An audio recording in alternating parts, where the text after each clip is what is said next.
Good afternoon. My name is Robbie McAllister, and I am with the National Immigration Forum. And we are here this afternoon talking immigration.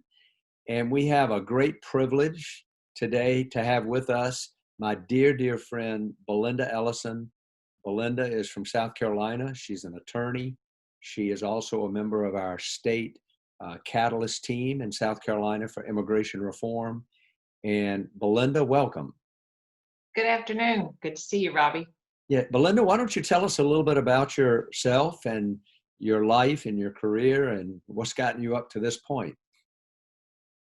Robbie, as you know, I've practiced law for 35 years and I became a believer really late in my life. And God has been merciful and has given me the opportunity to practice grace or learn a little bit about His grace. I practiced law on Main Street in a little town. I was a prosecutor for a while. I was a public defender. I love trials. I love uh, when the stakes are high. I like to be passionate about whatever it is I do, and um, certainly working with people who are literally on the edge of that precipice. They need advocates. They need people who care. They need people with hearts that are willing to break and who are willing to share love and compassion with them. So I think it's been a good fit for me because it's allowed me to be concerned and passionate about something that really matters for eternity. Well, I tell you what, Belinda, getting to know you and working with you and serving with you in refugee camps around the world has been a great joy in my life. What got you interested specifically in working with immigrants and refugees? Uh, there's a Pulitzer Prize photographer, Pulitzer Prize finalist photographer, and I follow his work. And in 2014, he had a picture that he was a finalist that year, but it's a picture of a little boy, and I'll share that with you. But it's a picture of a little boy. He's dirty. He's one of the thousands of people in September of 2014 who are migrating toward the Turkish border. And it was a modern day exodus. And as he gets to the border, somebody has a bottle of cold water and they're pouring water on this dirty little boy's head. And he has this little cartoon shirt on and he's a tiny little toddler. And it just broke my heart to think about that child having walked that far in the heat, and what he had been exposed to and certainly what lay before him. I couldn't stop thinking about that kid. I didn't know his name, so I named him. I called him Adam. And I looked, when I travel, I look for that child, or I look for people who look like him. And my heart was just broken for what he faced and what so many people like him. Well, that is incredible. And you're absolutely right. We know today that over 70 million people are displaced from their towns and places of birth, and a large portion of them are refugees that are migrating outside of their countries, and they're caught in crisis situations because of war and terror and famine, and like you said, many of them are children. Many are even unaccompanied children that have lost their parents in these things. And I know, working with you, Belinda, in refugee camps, one of the things that you've done is you've turned into quite an advocate for some of those that find themselves in this situation. I think what's very unique, why don't you tell us a little bit about your story working with Fletch? Because I think that's a story people would be interested in. Just start from the beginning and maybe as concisely as possible, tell us a little bit about that story.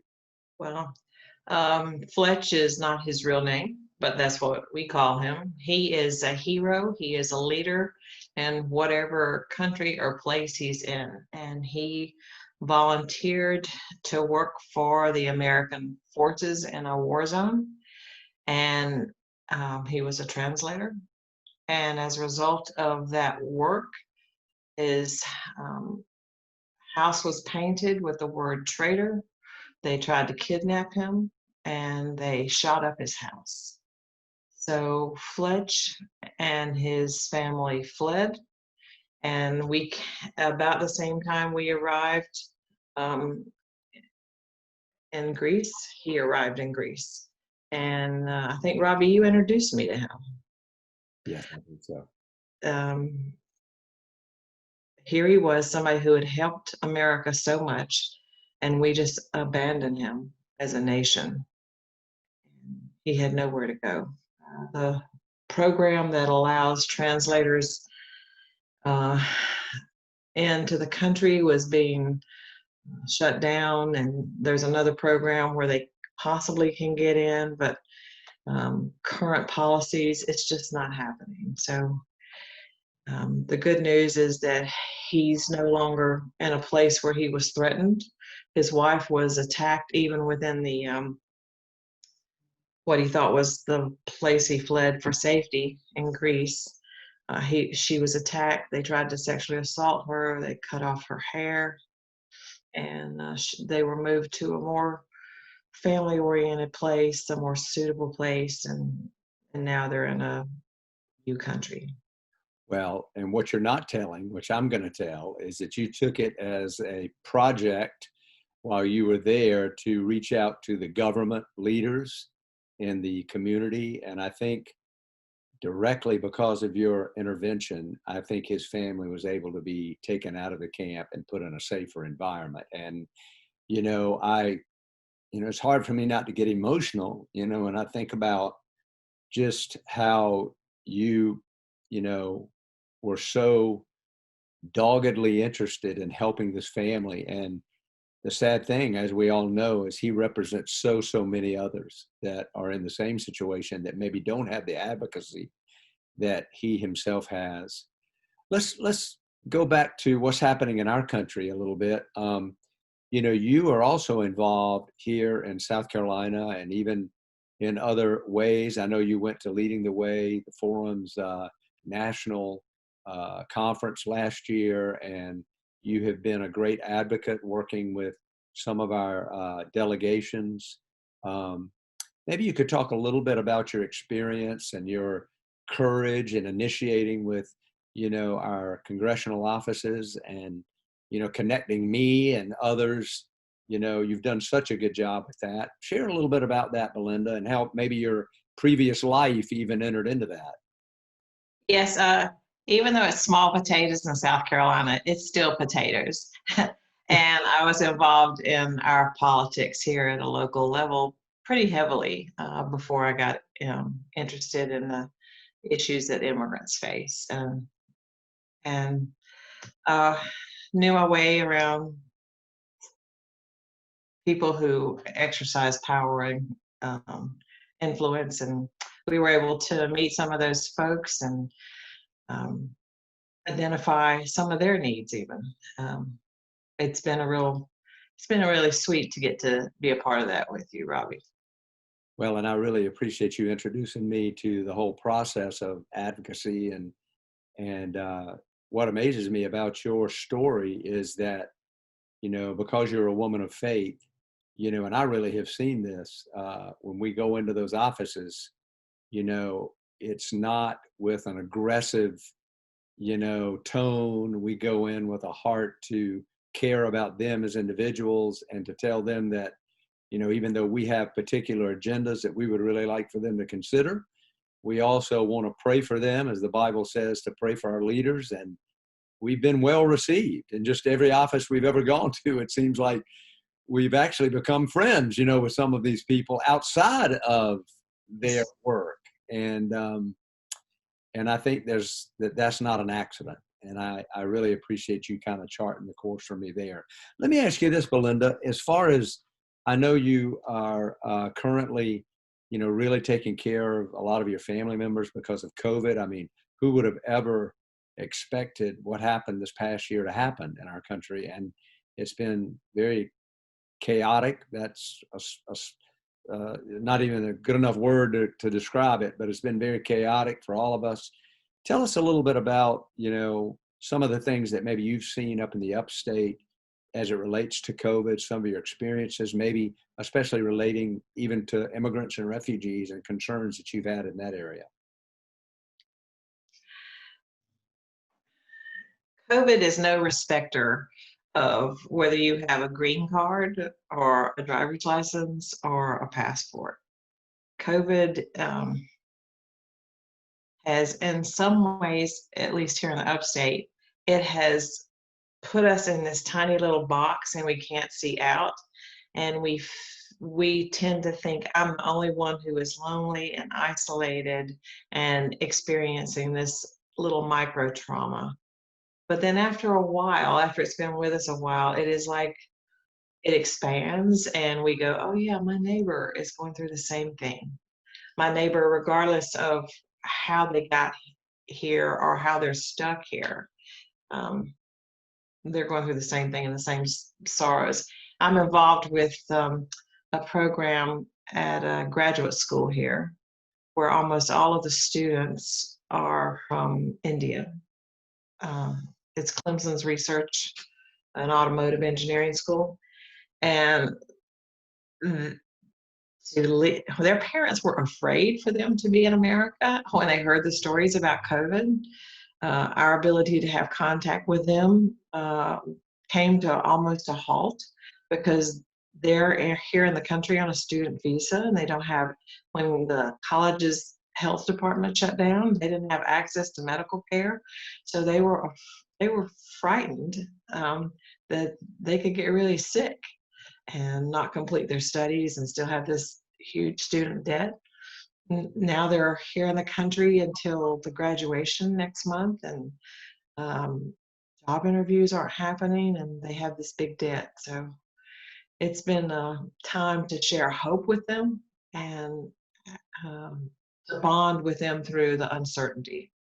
One thing that I really want to point out, you've been such a great example of opening your home and practicing hospitality. I know you and I have done at least 2 living room conversations, which is one of the things that we do at the forum to gather people to have just an open conversation. And you're also helping people in inner city Greenville. You're mentoring some of the people in your neighborhood, and you're just a real champion, Belinda. And we want you to know how much we appreciate all you're doing. I would like for you, with our little bit of our time remaining, maybe just, I don't know how many people will view this video, but it could be hundreds, it could be thousands, it could be many. I would love for you just to have an opportunity to share your heart with whoever's viewing this in terms of advocacy, loving your neighbor, how your challenge to us as an American society at this moment in history, and especially considering even the strangers next door, those that aren't part of our American fabric. They're immigrants or refugees or people that are coming in. So why don't you take a few minutes and kind of wrap us up with that, if you don't mind. On September 11th of 2001, almost every American remembers exactly where they were. On that day, I was just over a mile from the World Trade Center. And I saw the second plane hit, and all I could do was grab my bag and get in a car and run, and as fast as I could to get out of New York City before it locked down. I didn't think of myself in that moment as a refugee, but I was fleeing with seconds to make a plan on how to get out. I'd like to see the people in America who every year commemorate that pain and that lost time to consider how that happens every day all over the world. Maybe not on the same scale, but there are people who don't want to leave their family. They don't want to leave their house, their home, their stove, their bed, their neighbors, their family. And famine or plague or poverty or war happen, and people have to leave. And um, it could be us. It almost was us. And if we are a country who is based on values that where we follow a holy God who loves us, we should look more like him every day. It's not easy, but it is possible. All things are possible. That is a great word. And I, I hate to even bring it up, but as we sit here today, we've just heard that the refugee resettlement numbers for next year are the lowest in the history of the program. And, as an American who travels the world, you and I both do that. And again, it's embarrassing at one level that we would not accept what I would call our share, Mm. the people that are fleeing. And we're talking about people that are well vetted, people that are in camps that have been waiting for years to settle in, and it's just a sad situation. And I just hope and pray that we as a country would change our perspective on that. And I know that's your heart. And I know that as we advocate, in a loving way, it's not about politics as much as it's about just basic human dignity and respect and love for our neighbor, and the fact that we all share a common humanity. And like our faith informs us, we're all created in the image of God, and it doesn't matter what country you're from or what color your skin is or really what religious background or ethnic group or any of that.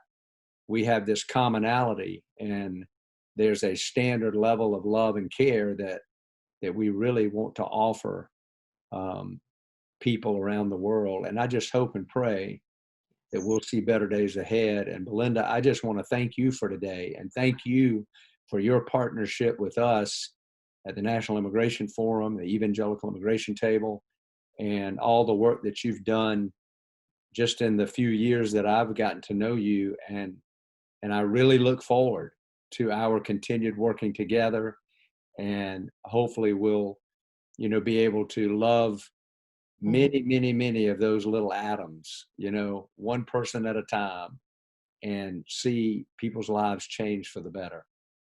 Thank you so much, Belinda. Thank you, Robbie. We'll Thank, talk later. Okay. thank you. Bye bye.